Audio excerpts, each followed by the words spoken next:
सांब सदा शिव, सांब सदा शिव, सांब सदा शिव जय शंभो। दुख हर सुख कर अघहर तम हर, काल विनाशक जय शंभो। जय शंभो जय शंभो, जय जय शंकर जय शंभो।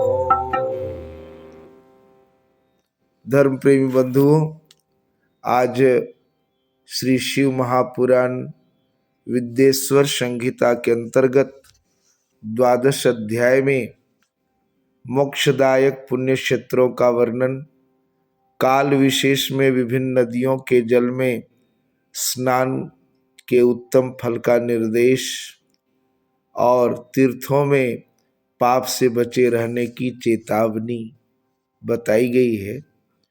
तो सुनिए। सूत जी बोले, हे बुद्धिमान महर्षियों, मोक्षदायक शिव क्षेत्रों का वर्णन सुनिए। तत्पश्चात मैं लोक रक्षा के लिए शिव संबंधी आगमों का वर्णन करूंगा। पर्वत, वन और काननों सहित इस पृथ्वी का विस्तार 50 करोड़ योजन है।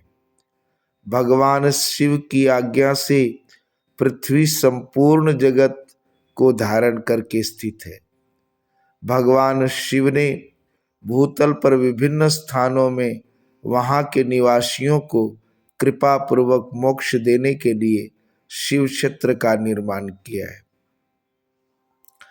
कुछ क्षेत्र ऐसे हैं जिन्हें देवताओं और ऋषियों ने अपना वास स्थान बनाकर अनुग्रहित किया है, इसलिए उनमें तीर्थत्व प्रकट हो गया है।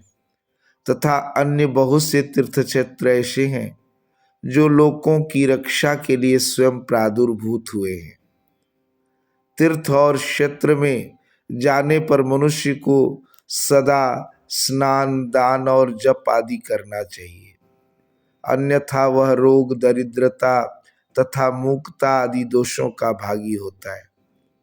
जो मनुष्य इस भारतवर्ष के भीतर स्वयंभू तीर्थों में वास करके मरता है, उसे पुनः मनुष्य योनि ही प्राप्त होती है।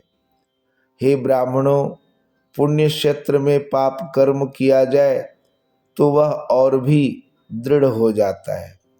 अतः पुण्य क्षेत्र में निवास करते समय थोड़ा सा भी पाप न करे। जिस किसी भी उपाय से मनुष्य को पुण्य क्षेत्र में वास करना चाहिए। सिंधु और गंगा नदी के तट पर बहुत से पुण्य क्षेत्र हैं। सरस्वती नदी परम पवित्र और 60 मुख वाली कही गई है, अर्थात उसकी 60 धाराएं हैं। जो विद्वान पुरुष सरस्वती की उन धाराओं के तट पर निवास करता है, वह क्रमशः ब्रह्म पद को प्राप्त कर लेता है।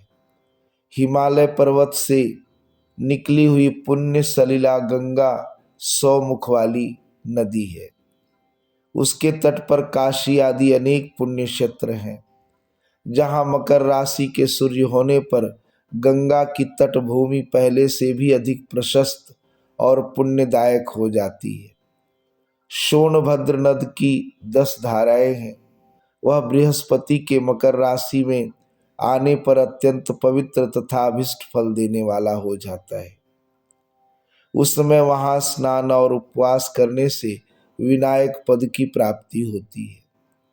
पुण्य सलीला महानदी नर्मदा के 24 मुख हैं। उसमें स्नान और उसके तट पर निवास करने से मनुष्य को वैष्णव पद की प्राप्ति होती है। तमसा नदी के 12 और रेवा के 10 मुख हैं। परम पुण्यमयी गोदावरी के 21 मुख बताए गए।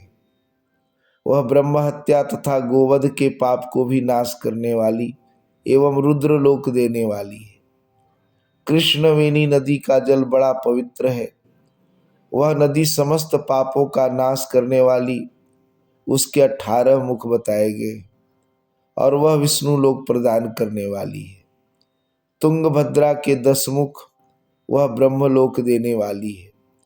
पुण्य सलीला सुवर्ण मुखरी के 9 मुख कहे गए।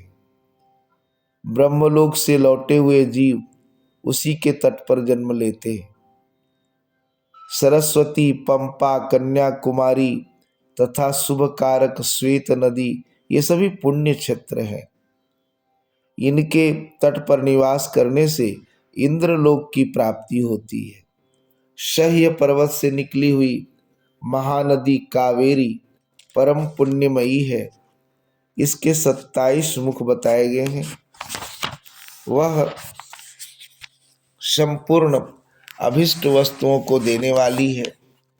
उसके तट स्वर्गलोक की प्राप्ति कराने वाले तथा ब्रह्मा और विष्णु का पद देने वाले हैं। कावेरी के जो तट शैव क्षेत्र के अंतर्गत आते हैं, वे अभिष्ट फल देने के साथ साथ शिवलोक प्राप्त करवाने वाले हैं।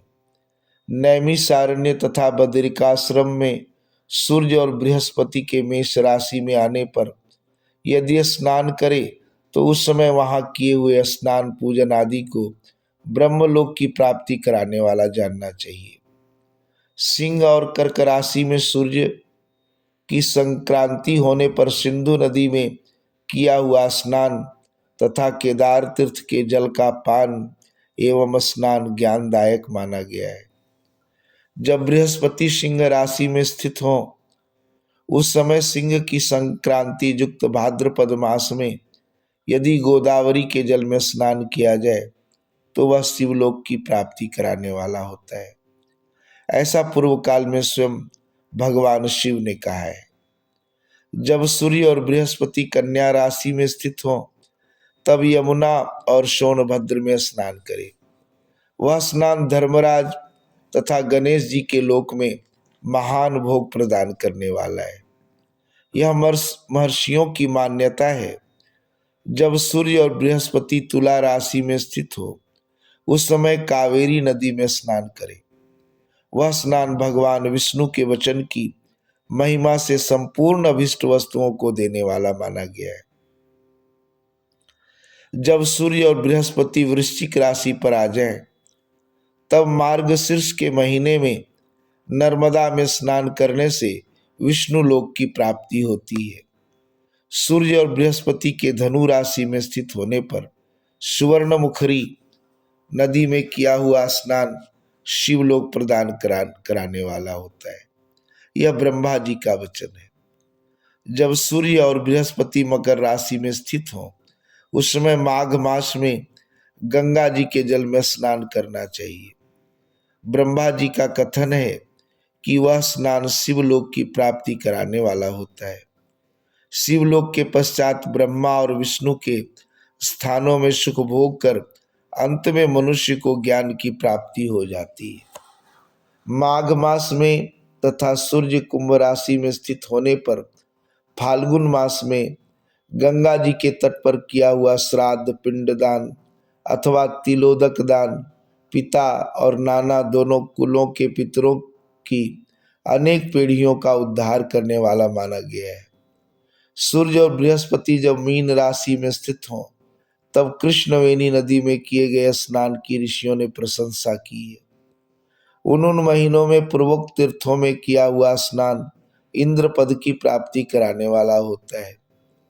विद्वान पुरुष गंगा अथवा कावेरी नदी का आश्रय लेकर तीर्थवास करे। ऐसा करने से उस समय में किए हुए पाप का निश्चय ही नाश हो जाता है। रुद्रलोक प्रदान करने वाले बहुत से क्षेत्र हैं। ताम्रपर्णी, वेगवती, ये दोनों नदियां ब्रह्मलोक की प्राप्ति रूप फल देने वाली हैं। इन दोनों के तट पर अनेक स्वर्गदायक क्षेत्र हैं। इन दोनों के मध्य में बहुत से पुण्यप्रद क्षेत्र हैं। यहाँ निवास करने वाला विद्वान पुरुष वैसे फल का भागी होता है। सदाचार, उत्तम वृत्ति तथा सद्भावना के साथ मन में दया भाव रखते हुए विद्वान पुरुष को तीर्थ में निवास करना चाहिए, अन्यथा उसका फल नहीं मिलता। पुण्य क्षेत्र में किया हुआ थोड़ा सा पुण्य भी अनेक प्रकार से वृद्धि को प्राप्त होता है और वहां किया हुआ छोटा सा पाप भी महान हो जाता है। यदि पुण्य क्षेत्र में रहकर ही जीवन बिताने का निश्चय हो तो उस पुण्य संकल्प से उसका पहले का सारा पाप तत्काल नष्ट हो जाएगा, क्योंकि पुण्य को ऐश्वर्यदायक कहा गया है। हे ब्राह्मणों, तीर्थवास जनित पुण्य कायिक, वाचिक और मानसिक सारे पापों का नाश कर देता है। तीर्थ में किया हुआ मानसिक पाप वज्रलेप हो जाता है, वह कई कल्पों तक पीछा नहीं छोड़ता। वैसा पाप केवल ध्यान से ही नष्ट होता है, अन्यथा नष्ट नहीं होता। वाचिक पाप जप से तथा कायिक पाप शरीर को सुखाने जैसे कठोर तप से नष्ट होता है। धनोपार्जन में हुए पाप दान से नष्ट होते हैं, अन्यथा करोड़ों कल्पों में भी उनका नाश नहीं होता। कभी कभी अतिशय मात्रा में बढ़े पापों से पुण्य भी नष्ट हो जाते हैं। पुण्य और पाप दोनों का बीजांश, वृद्ध्यंश और भोगांश होता है। बीजांश का नाश ज्ञान से, वृद्ध्यंश का ऊपर लिखे प्रकार से, भोगांश का नाना भोगने से होता है। अन्य किसी प्रकार से करोड़ों पुण्य करके भी पाप के भोगांश नहीं मिट सकते। पाप बीज के अंकुरित हो जाने पर उसका अंश नष्ट होने पर भी शेष पाप भोगना ही पड़ता है। देवताओं की पूजा, ब्राह्मणों को दान तथा अधिक तप करने से समय पाकर पाप भोग मनुष्यों के सहने योग्य हो जाते हैं।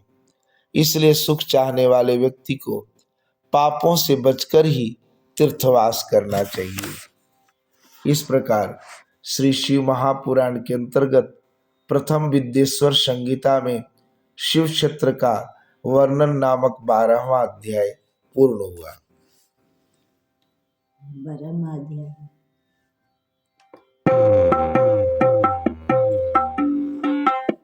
सांब सदा शिव, सांब सदा शिव, सांब सदा शिव, जय शंकर। हर हर शंकर, हर हर शंकर। सुख कर दुख हर, हर शंकर। तो इस तरह से 12वें अध्याय के बाद अब कल आप सब सुनेंगे त्रयोदश अध्याय की कथा, जिसमें सदाचार, शौचाचार, स्नान, भस्म धारण, संध्या वंदन, प्रणव जप, गायत्री जप, दान, न्यायतः धनोपार्जन तथा अग्निहोत्र आदि की विधि और उनकी महिमा का वर्णन होगा। आज के लिए इतना ही। धन्यवाद।